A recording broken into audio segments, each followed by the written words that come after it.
Who's your emergency contact? Who should we notify in the case of death?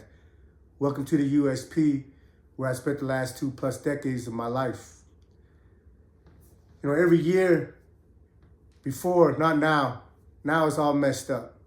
But before, when you have a holiday, a religious holiday, the penitentiary allow you to go into the kitchen and cook food for yourself, for your holiday, to celebrate your holiday for whoever's a member of that particular religion.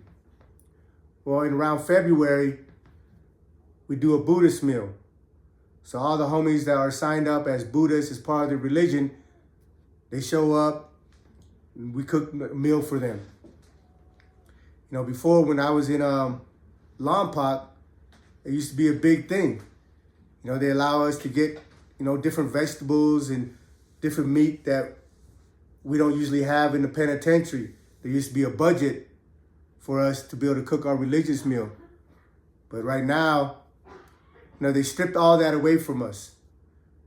Right now, whatever day you have, what is your religion, you just pick a menu, whether it's hamburger, whether it's chicken, or whatever the menu is on that particular week, that's what you get for your religious meal. I've been back and forth with the chaplain arguing about how can somebody that's not even part of my religion prepare the food for us. Because, when you prepare your religious meal, you're supposed to bless it. There's certain rituals that go into these things. But our religion is no longer respected in the feds.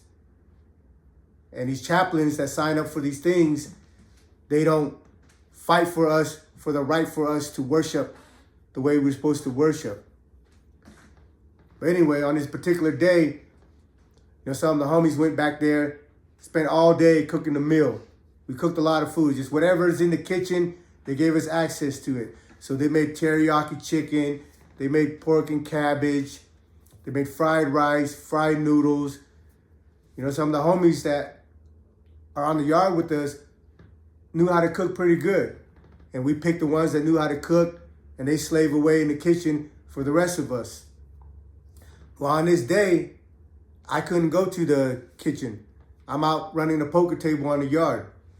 So they're going to bring me a plate back. Whenever they're done eating or whatever, they're going to bring the food back. So all the homies are in the kitchen celebrating the Buddhist holiday around February.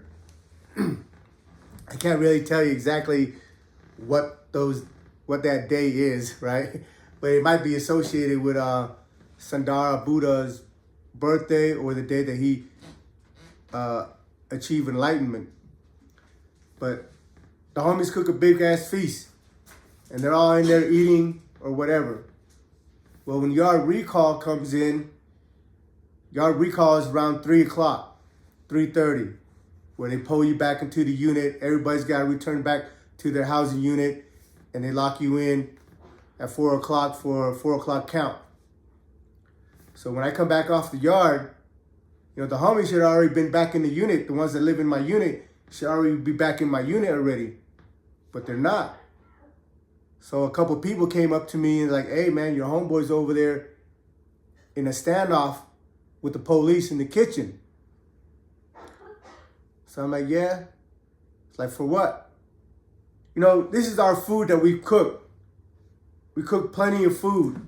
And at the end of our service, the homie was trying to package the stuff in their styrofoam trays that they had already provided for us and take it out of the unit and take it out of the kitchen and bring it back to the unit. But the CEO that was working that day wouldn't let him.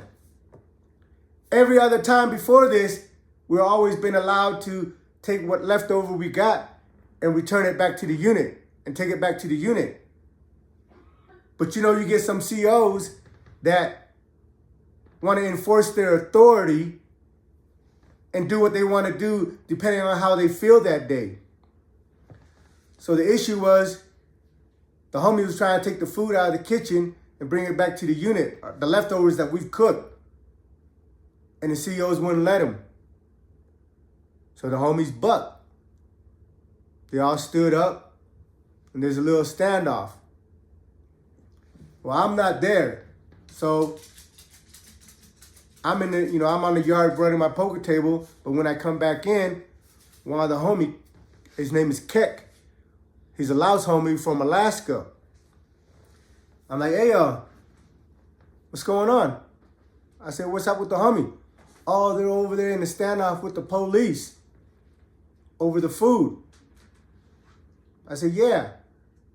I said, if the homie's over there in the standoff with the police, what the fuck are you doing here in the unit? His eyes got big. And he's like, what do you mean? I said, what the fuck you think you mean? I mean, the homie's about to get into it and you walked away? He was green. He just came to the USP. But that's not an excuse because you a gang member on the street. You gangbang on the street. So if you're at a situation at a party, at a club, or at the park, or wherever you at, and you see your homies in a standoff about to get into it, you're not going to walk away. So why the fuck it changed now? Just because you're in the penitentiary. Because him and the homie Nisa was leaving. They were the first one out the door coming back to the unit. But when they seen that the rest of the homie wasn't coming out, and there was a confrontation going on with the staffs, Nisa turned back around and went back into the kitchen to be with the homie, to deal with the confrontation, to see where it goes. Well, this fat motherfucker, Keck, he kept on walking and came to the unit. So I'm sitting at the door waiting because now they're calling, it's recall. So whatever's going on, they got to send everybody back to the unit to count. But, it's only like 10 minutes left to count time. And these people, the homies ain't left the kitchen yet. I can't get to the kitchen, because it's controlled movement. They're not going to allow me to go. I'm not going to be able to walk to the kitchen. Every door in the penitentiary stays locked unless the CEO comes and open it up for you or the tower hits the button and opens the slider for you. So I'm at the door. I'm waiting. Because for me, if my homies go, I'm going to go. If I can't be there in the kitchen doing whatever they're doing, I'll just do it in my block. If they're getting into it with the police out in the kitchen, then I'll just pick the CEO that's working my block and punish him. Like, it's not logical. It doesn't make any sense, but it does to me.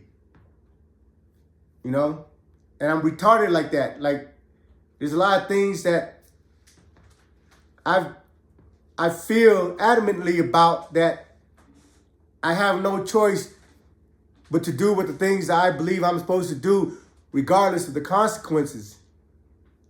So I tell Keck, that's in my block, I say, listen, if all the homies go into the shoe, if all the homies in the kitchen, if they lock all the homies up, if they get into it with the police and they lock the homies up, then me and you are going to the shoe too. He's like, oh, what do you mean? How we do that? I said, oh, we're going to the shoe because I'm going to beat the brakes out of you for fucking walking away. But at the end of the day, there was a couple of level-headed staffs that came and showed up and they understood the situation. So they made a compromise. They said, look, because, a lot of these CEOs rather have you throw the food away in the dumpster than let you eat it. You have people all around this country itself starving. But these fucking staff members, they rather have you make you throw these food away than have you consume it and eat it. It's fried rice. It's teriyaki chicken, pork and cabbage. We can't make wine with it. We can't use it to assault somebody. But still, there's a few of them, because they put on that uniform, they feel like they can just be ignorant because they know that they're protected by the BOP, by the Bureau of Prisons. If you put your hands on them, they're going to show up in court and testify against you. And every time, they're always going to be saying, I was just doing my job. I was just doing my job.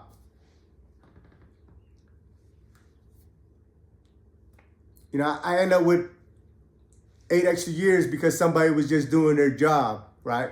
Anyway, sorry, don't want to get distracted.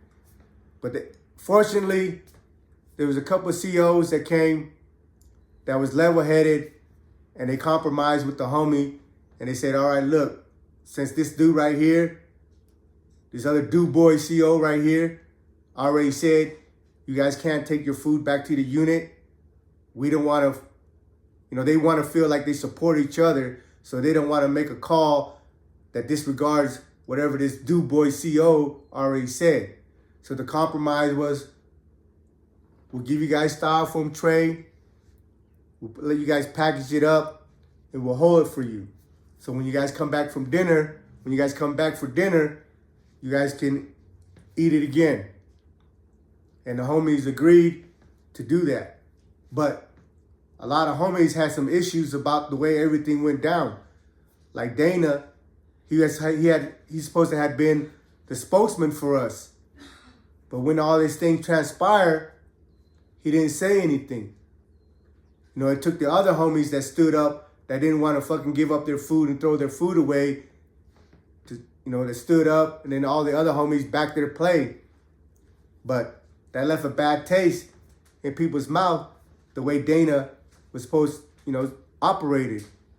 Because if you're claimed to be the spokesman for a group, then you're the tip of the spear. I don't respect those dudes, these shot callers that call shots at the back of the line. Nah, if you want to be that shot caller, if you want to be that dude, then your ass better be on the front line. And if you're not, step aside. You know, for Keck's part of the situation, by him not returning back to the kitchen, he was disciplined. He had to accept the discipline that we hand out to him, because the only other choice was to stomp his head out, and he understood that. So I think the homies made his fat ass run laps, do burpees, and all that other extra shit. You know, a lot of things that go on in the penitentiary that you might not want to involve yourself with because you don't feel that has anything to do with you. But when you ride under an umbrella, under a car, every issue that has to do with your homie involves you. You can't be saying, oh, I just want to do me, but you're part of a group. It doesn't work that way. You signed up to be part of a collective. So that's what you're a part of. You gave up your individuality. You gave up, oh, I'm just going to do me. Because if you want to just do you, then do you from the beginning. But if you sign up, be part of a collective, then that's what it is, man. Welcome to the USP.